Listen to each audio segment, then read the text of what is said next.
Hotel staff, who is the craziest guest you've ever dealt with? I live in a small town and started working as a night auditor in a hotel a few months back. I rarely ever interact with other employees, let alone the guests. Recently, due to several wildfires and the mandatory evacuations they created, we've had an influx of long-stay guests who've lost their homes. We also have several fire crews in-house, which has been fun. The issue, however, is this. The other night auditor brings her dog to work. It is not a service animal. While the hotel is pet-friendly, she has been asked to stop bringing her pet in with her. She has ignored these requests. Recently, we've been getting complaints. Her dog has chased people through the building, attempted to bite guests, attack children, and fight other dogs.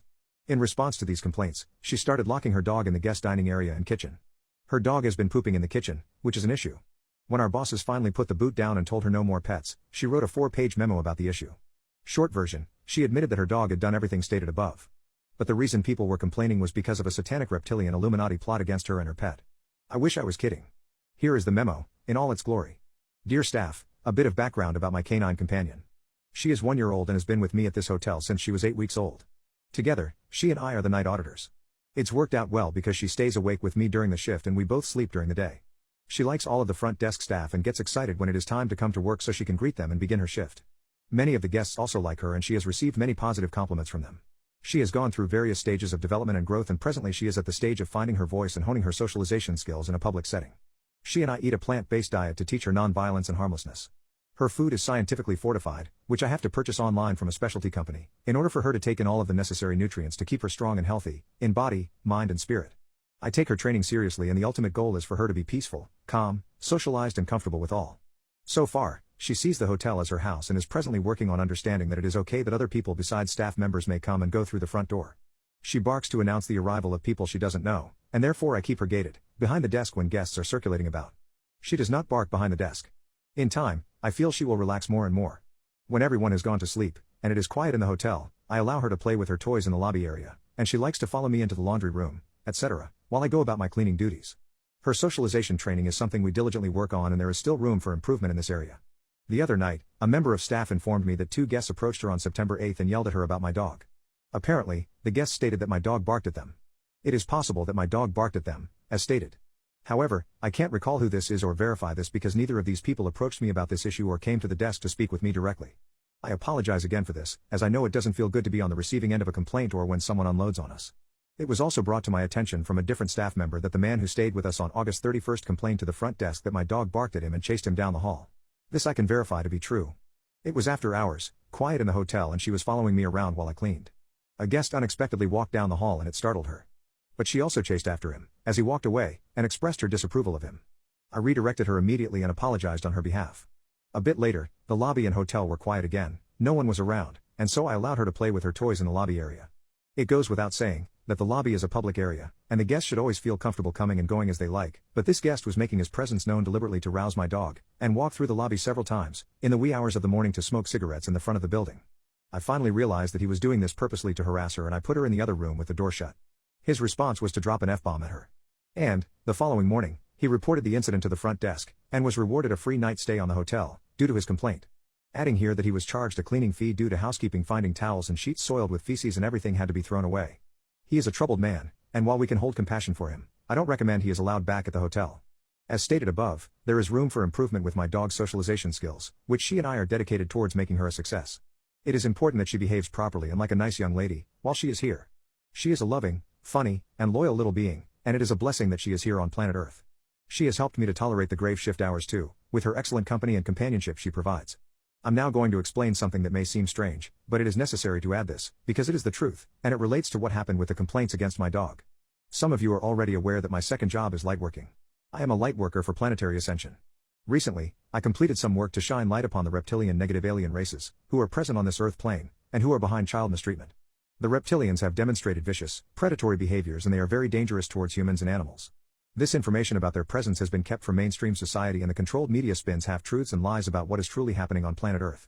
However, things are heating up planet-wide and a full disclosure event will be taking place in the near future. I have studied these negative alien races since 2015 and I am acutely familiar with their retaliatory attacks against those of us who stand up for the light and shine light upon their darkness. The recent complaint against my dog was a deliberate and planned attack against me, to retaliate because of my recent work in calling out their child disappearance crimes to the Texas CASA. My contact to the Texas CASA was on the same day, August 31st, that this guest made his appearance, and the other 2 complaints came afterwards, for 3 in a row. Noting also that the reptilians are reading this post, as they are able to track, spy and interfere via advanced technology through television, computers, cell phones, and other devices.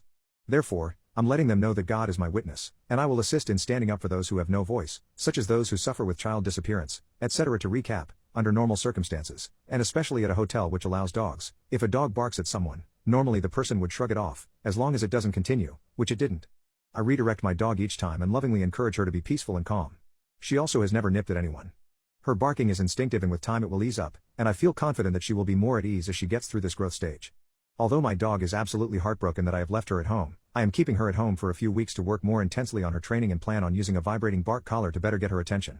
Her time away from the hotel will allow the tension from the dark forces to settle too. When I feel she has improved with her barking and listening skills, I plan on bringing her back to work with me. Thanks for listening and for keeping an open mind and an open heart. Update hotel staff, who is the craziest guest you've ever dealt with?